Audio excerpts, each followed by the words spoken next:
Welcome to Sage Women, the podcast where wisdom meets empowerment.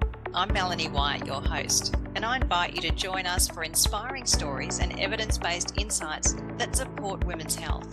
From expert advice to real-life experiences, we'll help you to thrive through menopause and beyond. And remember to hit the subscribe button so that you get the latest updates every fortnight. Hi, it's Melanie White here on the Sage Women podcast, and I'm really happy to introduce our guest today, Sharon Tomkins from Zeal Coaching in New Zealand. Sharon is a health and wellness coach and an exercise professional. And in today's episode, we're going to be talking about exercise to help women in menopause manage their symptoms, also some considerations and precautions, what to be aware of, and we'll touch on innovations. Really, the goal of this episode, I think, is to make sure that women understand that exercise should be accessible to everyone. It just needs a bit of adaptation, and there are definitely ways we can make exercise doable, accessible, realistic, and enjoyable. Sharon, welcome, and thanks for being here. Oh, thank you so much for having me. I'm excited. I love that. Realistic, doable. Absolutely. I'm all in for that. Sharon, you've got a really interesting journey, and more recently you've been working with women in menopause around exercise and health and wellbeing habits. What got you into that space? Like, why does that matter to you to do that work? That's a super question. I guess before I got into the work, I was interested for myself. So I guess my journey has some endurance sport in it. It has just a real love of lifting weights and just basically being active. Everything from whitewater rafting to being in the gym. So if it's outdoor, if it's fun, if it's active, I'm probably going to have given it a try. But then I guess getting towards my late 40s, I started to wonder, well, what about menopause? What is that all about? What's going to happen? And so that's where it first started for me, was this kind of self-interest. At that point, I didn't really have a desire as such to pass any of that information on or to train women, but I kind of quickly started to realize that actually this is quite different. Like, what happens is different. Our bodies are going to go through this reconditioning, but not reconditioning in the way we usually think, where we go, we're reconditioning, great, we're going to kind of get really lean and have great definition. I was like, oh no, it's like the reverse. That's not good. Like, that's how it felt.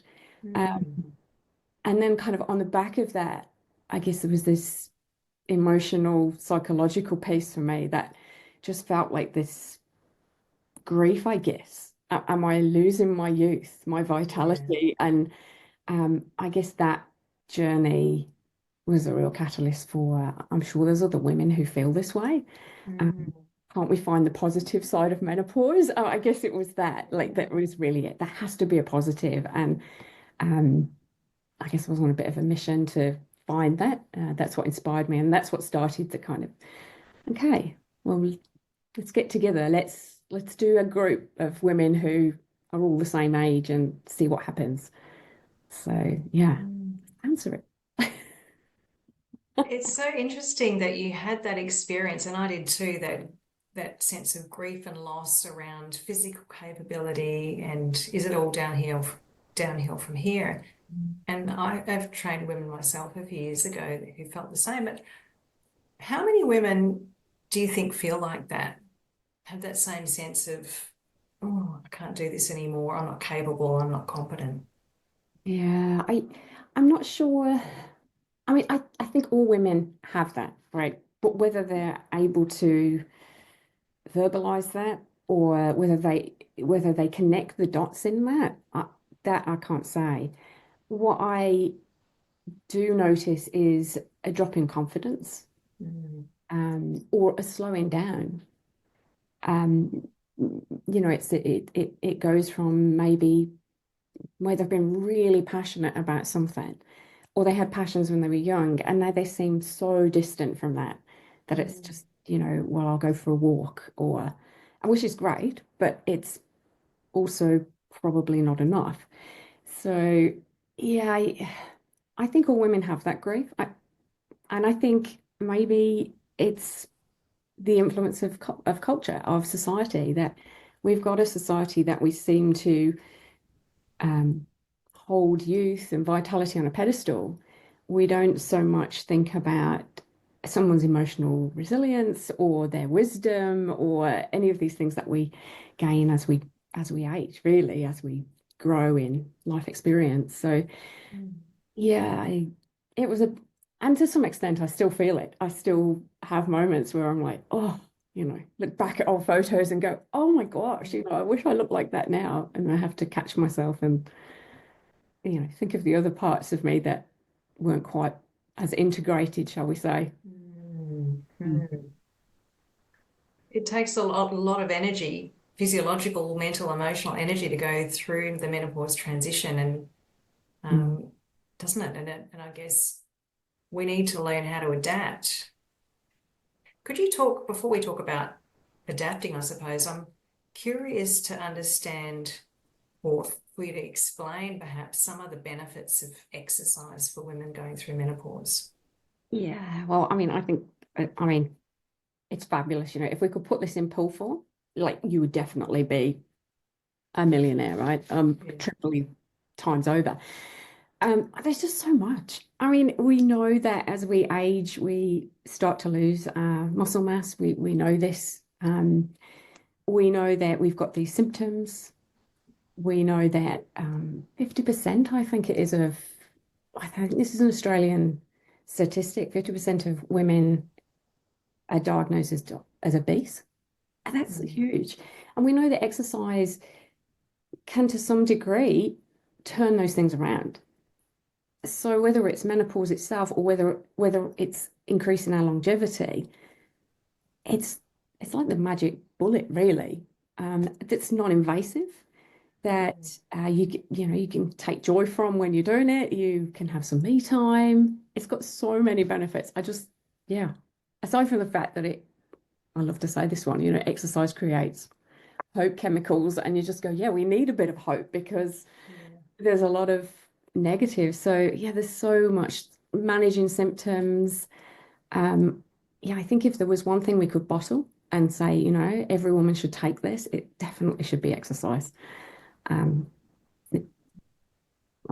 yeah, those are my top things without even getting into things like stress or, the gentler side of exercise, your yoga and your Tai Chi for mind body, which obviously is helpful for so many of our other symptoms when we've got that brain fog or we're just like, where did the thought go? It was here one moment, then it's disappeared. It's kind of like, okay, I've got a Yeah. moment where I can just come back to myself and, ground myself. So the modalities of exercise are so varied and each one brings something to our Mm. health. Um, so I reckon there's enough for everybody. I think there's an exercise you could find, no matter who you were, that was Yeah. your thing, and brought you a lot of joy. So yeah, I think exercise is life-giving, literally and figuratively. Um, yeah, Yeah. so I'm a big fan, as you can see. Yeah, I mean, there's all of the traditional things that we think about: heart and lung capacity, bone health, brain health, mood.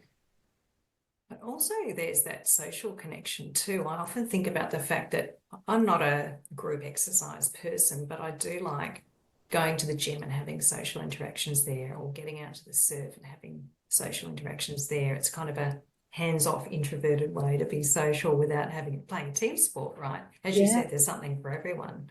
Yeah, absolutely. And I think that's such a huge part, isn't it? I know I've um, run fitness groups or run groups for menopausal women, and just the things that happen not with the exercise, but outside of the exercise. So, Mm. you get a group of women who are strangers, and eventually, they become best buddies. And one of the, I don't know, the parents get sick or something, and all of a sudden you've got a meal train go in, they know who they can bring, they've got, it's just what happens outside of that. Or even their businesses, often women, I've worked a lot with solopreneurs, and they're trying to fit their exercise in around obviously a really busy schedule. in some of those environments, I think exercise can be amazing as well. They get together, they build these collaborations, they work together, it's not a business network, but it ends up as one. So I think that's the beauty of if you can create the environment, and I think this is a huge thing in exercise, if we can be really positive in that and kind of let it organically do its thing, women will create communities. It's what we tend to be really great at. And that's just a lovely kind of offshoot, I think, from it's not the exercise itself, but it's got some real benefits, like you say, you know, that social interaction or yeah, that's again life-giving stuff that, you know, really elevates our well-being and all the good stuff that we otherwise read academically and think, you know, connection is good, but we don't kind of think, oh, it can be real basic, you know. Yeah. Out with your girlfriends, do a bit of exercise or yeah. I love the idea that you talk about life-giving and at a time when we might be feeling low in confidence and low in energy, that sounds like a really important thing to lean into. Yeah, and I think it also helps. We're often juggling, like, you know, multiple responsibilities, and you know, we're probably very responsible by the time we get to menopause. It's, you know, we've done a lot of life, we've got a lot of responsibilities, and I think that's one of the things that those life-giving things, or I guess we say me time, but for some people that kind of just feels a little bit like, oh, I'll get round to that. Yeah. Whereas thinking about the things that bring us energy or, you know, enliven us a bit are just the fuel really that make the rest take over. And I think exercise definitely fits those buckets or, you know, yeah. Mm. What about symptoms, Sharon? I know there's an evidence basis behind Yeah. exercise to help alleviate some of the menopause symptoms. Can you tell us a little bit about what we know about that? Yeah. I mean, obvious ones are things like, you know, we know obviously things like cardiovascular issues can start to pop up just because of our hormones changing. We know that just aerobic exercise itself is just like a medicine to that. It's very good for just getting the heart pumping again. And I like to say that, you know, it doesn't matter what you do, really. It's better than sitting on the couch, right? Anything, because I think there's a bit of fear sometimes that we have that will exacerbate things, but often it's the reverse. You know, we might not want to do something. We might not want to get hot and sweaty because, hey, you know, like we're hot all the time. But actually, it helps to actually regulate our temperature if we can manage it, you know, as well. It's like, okay, this is probably going to happen. How are you going to manage to do it? You're not probably going to go for a walk in the blazing sun, right? It's like, okay, we're going to have to pick a different time because we know that it's going to get triggered, right? So how do we do that? And there's ways around that, like pre-cooling and things that you've just got to be a little bit wiser in how we approach stuff. Again, some of the things like the weight management. Oh, I mean, what happens? You know, like I said, talked before about that reconditioning. I think exercise is great with that. We know in perimenopause, doing some of those sprint interval training, it's going to help us to burn better fat, kind of turn it over really. We're going to be using it for fuel.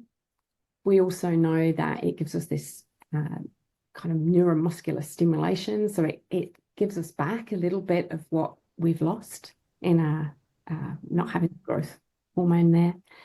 So there's many things that it can really help with. And some which, I mean, those are things which might be obvious. Some things which we don't talk about, maybe pelvic floor, you know, that becomes not only embarrassing, but it actually is undermining for our quality of life.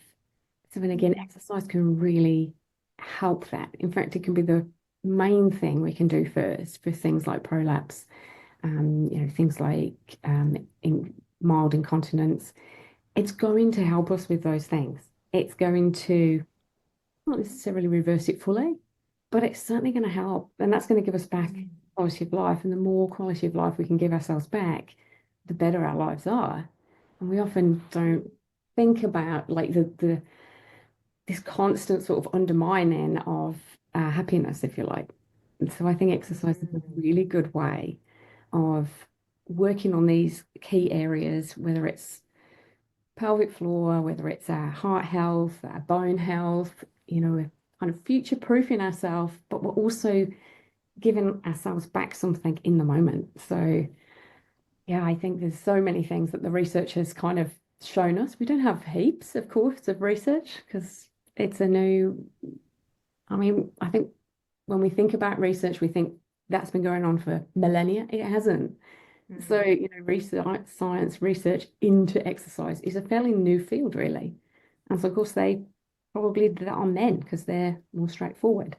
So it's only now, as they're iterating that scientific research, that we're able to say, hey, it'd be really cool to see what's the difference between a 25-year-old male doing that protocol and a 55-year-old woman. We want to see this now.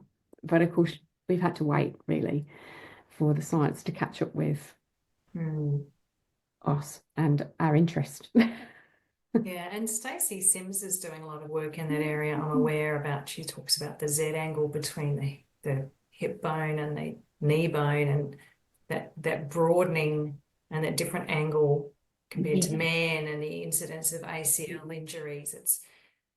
We don't think about these things. And certainly when I studied personal training, we didn't learn any of that. It wasn't discussed.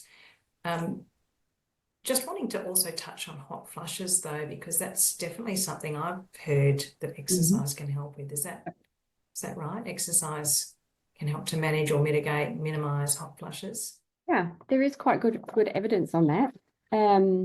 Yeah, I mean, all of our symptoms. I mean, I think when we think about menopause, we go with the hot flush straight away. Like that's what we think of. But it's going to have a systemic effect, right? Because exercise is systemic. Yeah. So but yeah, that is an area that whether it would take your hot flushes away completely, well, who knows? But it is going to reduce the amount of hot flushes you have. It's definitely going to have an effect. I guess because it's that systemic thing. Our research was, the research around it was quite compelling. Well, I was like, oh, that's quite interesting. The more you kind of read, the more you go, oh, and that as well. All right, okay, that's really interesting.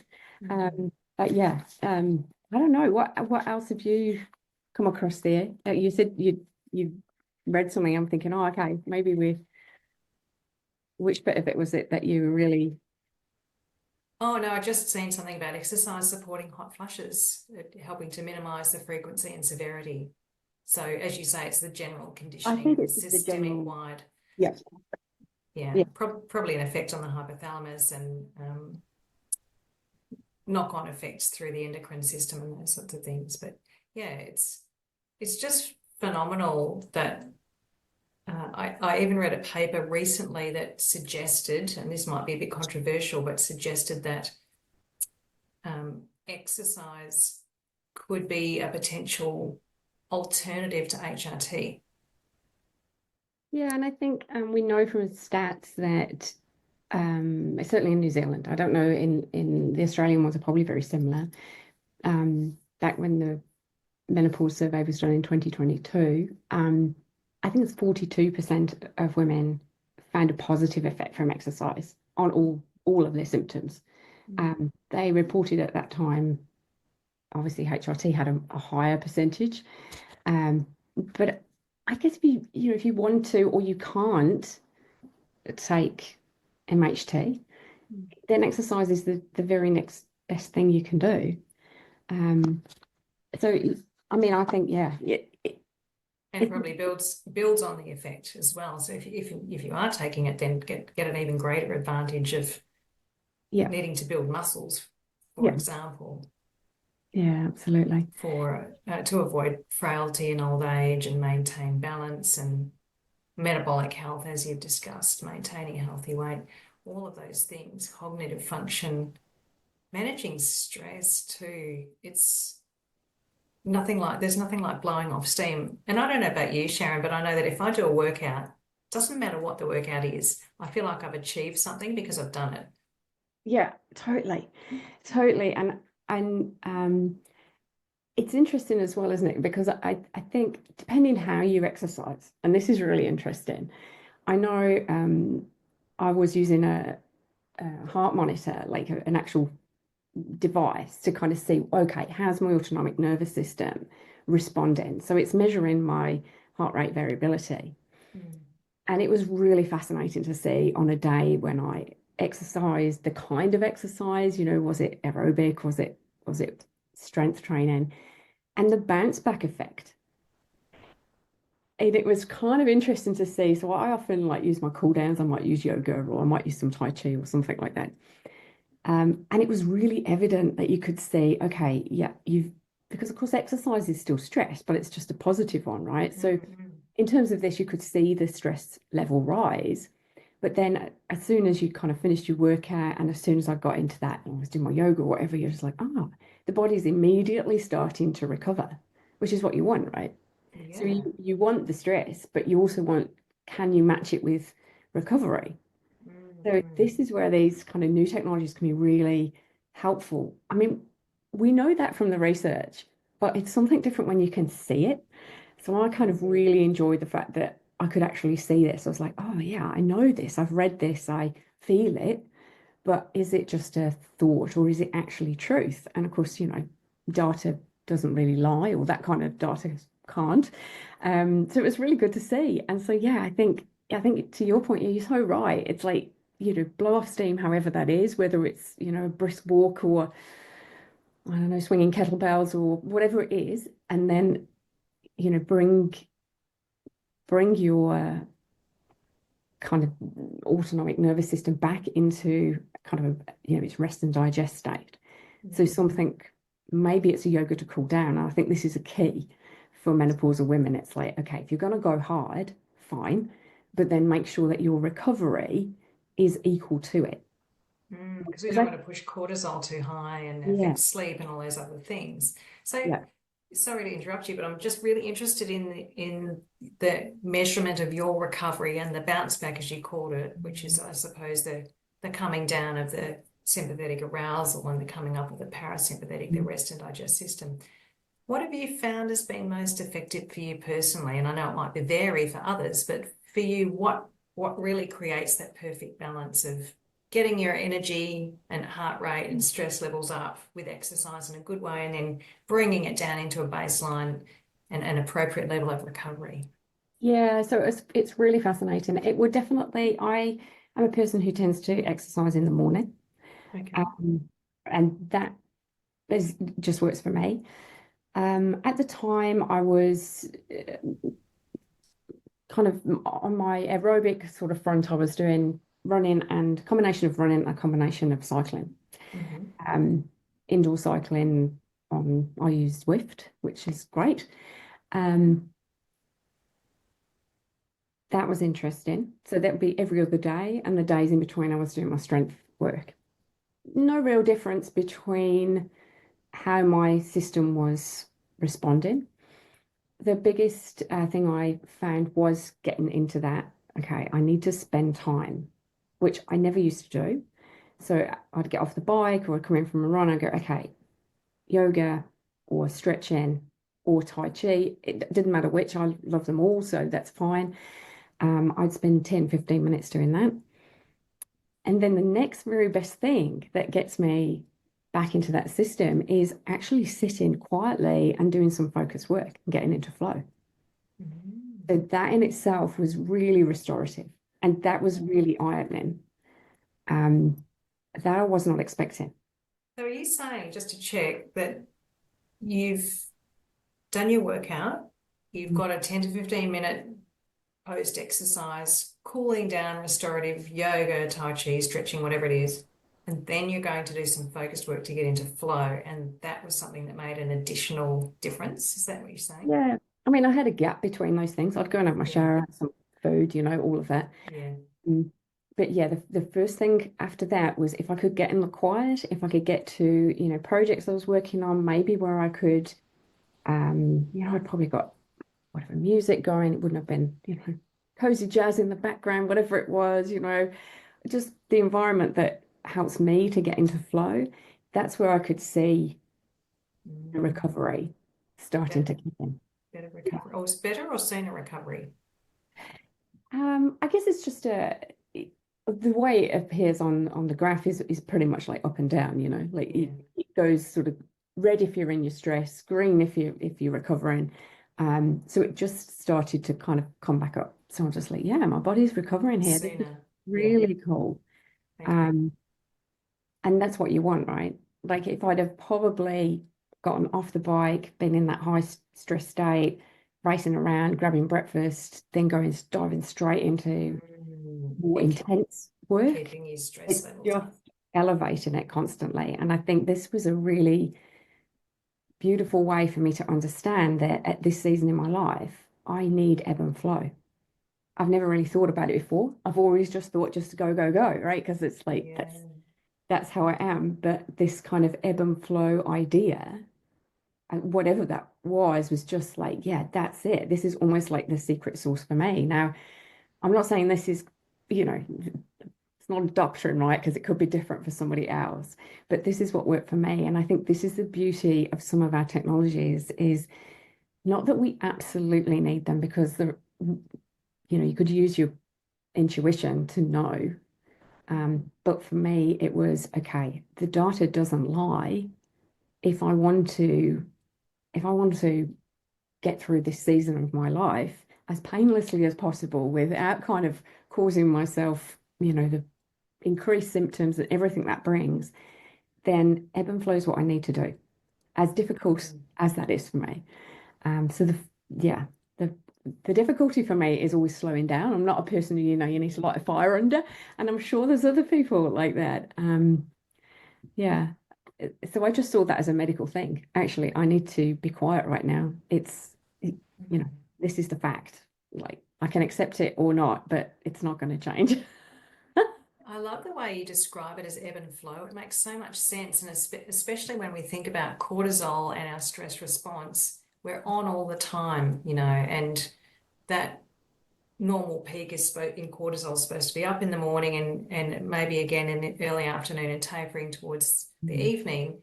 And that's part of keeping our circadian rhythms normalized. But we get bright lights and we get intense work on the computer and we get multiple issues that we have to deal with and deadlines we have to meet. And it's exercise could be another log on that fire, or as you say, the ebb and flow. And as you described that, I thought of a little wave crashing on the beach and then slowly receding. That's the imagery I got as you described Yeah. ebb and flow. And I thought, yeah, we need that. We need to have that and then that Yeah, retraction, that withdrawal from it, and that calm gliding away, and then to come back.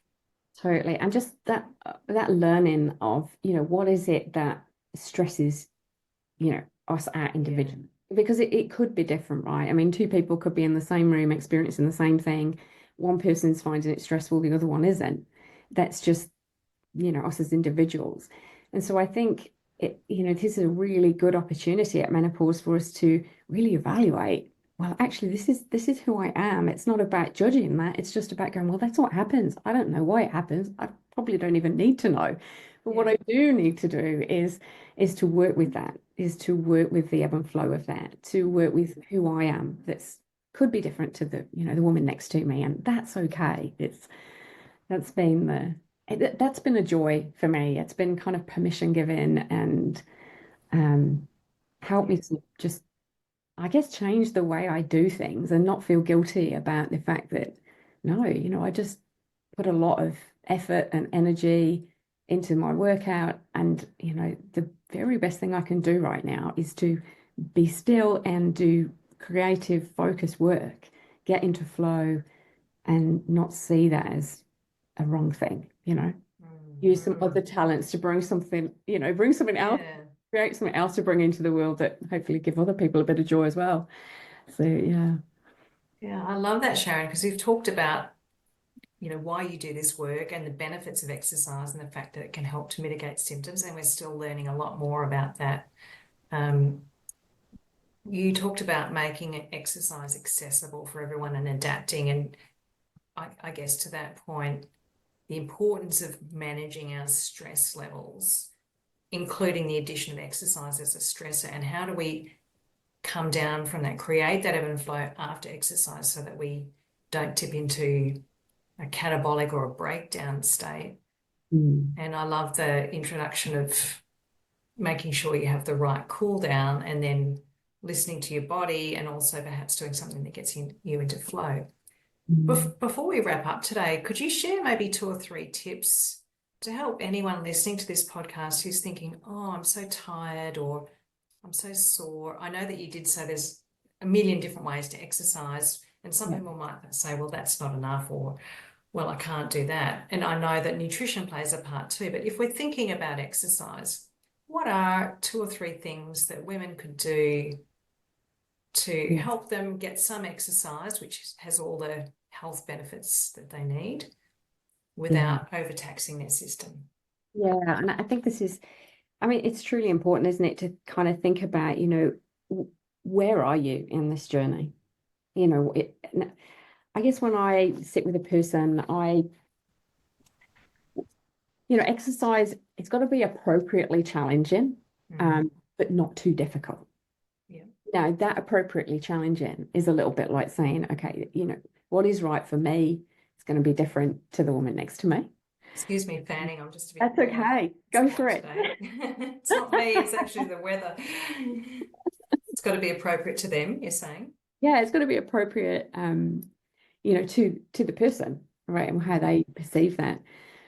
So I think the first thing is, exercise kind of doesn't work in a way if you don't have a goal, Yeah. because you're going to have something to go for. Like now that goal could be, I want to be able to get up off the floor and play with my grandkids. It Mm. could be, I mean, it could be a fun run, couldn't it, that someone's doing? It could be anything, but there needs to be a reason. Like maybe it's just I don't want to fall off a curb when I'm 70 and fracture a hip, like, because I've seen my mother do that. Whatever the goal is, that's great, but we need one. We need to understand, why are we doing this? It can't, and maybe it's just as simple as it brings me joy, it brings me fun, it's me time. So first one is that I would definitely say top tip, understand your goal. What are you doing it for? What makes it important to you? The second one is, where's your actual starting point? So none of us are going to start this exercise journey in the same place. Mm. This is about, how much physical preparedness do we really have? Um, Yeah. Maybe you're completely untrained and you heard strength training and you want to, get on board with that. Well, that's going to be a different journey for you than it is for somebody who's been doing that for 10 years. And that is completely okay. But it's about that acceptance of what's your starting point and being okay about it.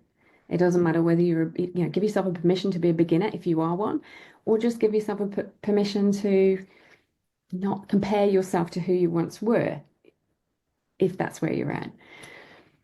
What's your time frame? How long, for this goal to happen? Is it a few weeks? Is it 12 weeks? Is it a year? Because that's going to affect how we decide to go about Mm. doing our exercise. And then it's kind of like plan it backwards and execute it forwards. So I have this idea of, we're going to think of the end goal. This is where we want to be. This is the result we want. So how do we work backwards from that?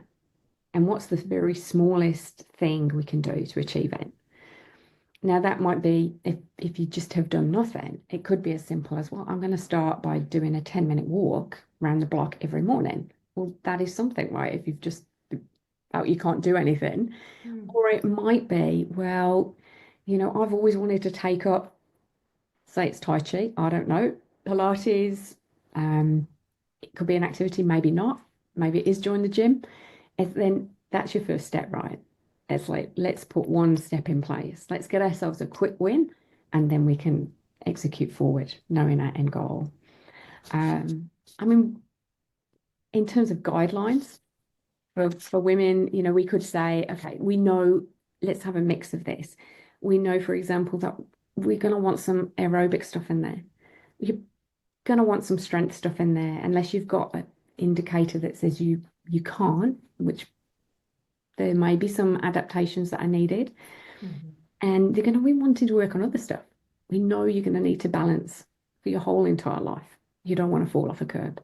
So it's thinking about what's the mix for you, and what within that, there's a myriad of exercises we could do. So which ones are you going to pick? Um, and I think if you can just even think about those, like that would be a start. So something simple, obviously it's different for every person. Try and talk to somebody who knows something about exercise and is going to be really open to say, okay, well, what did you do that you loved? Some of the best, thinking about clients now, some of the best journeys and stories have been clients who go, oh, I did ballet when I was 10 or whatever. And we're like, oh, Mhm. what about if you did a bar class? Yeah, yeah. Could we incorporate that? Like, what would that be like for you? Or even training them as a trainer. It's fabulous to see that somebody who had those skills as a child will have, after a few sessions, will have that muscle memory will be there. Mm. So whatever you've done in your life, it hasn't gone. You just need to remind yourself how to do that. Gymnasts end up being fabulous at pull-ups and things like that because Yeah. they suddenly remember, oh yeah, that's it. That's the muscle memory. I remember it now. So I think those things are great. I think there's an opportunity to get back in touch with some of those passions, whatever they were. Maybe it was kayaking, whatever it was. Go back there and just see. We're definitely not too old. Definitely all this exercise, strength work can help support us to do those things. So I think it's that. What's your goal? What would be life-giving to you? Mm. And thinking about the exercise as purely a tool to help you get there. Yeah. Thank you so much, Sharon. Thanks for coming on the podcast today and sharing your experience and knowledge and giving us, I think, a sense of real confidence in the fact that we can all do something that's beneficial in terms of exercise and that it could make a really big difference. Yeah. Thank you. You're welcome. Bye for now, Sharon.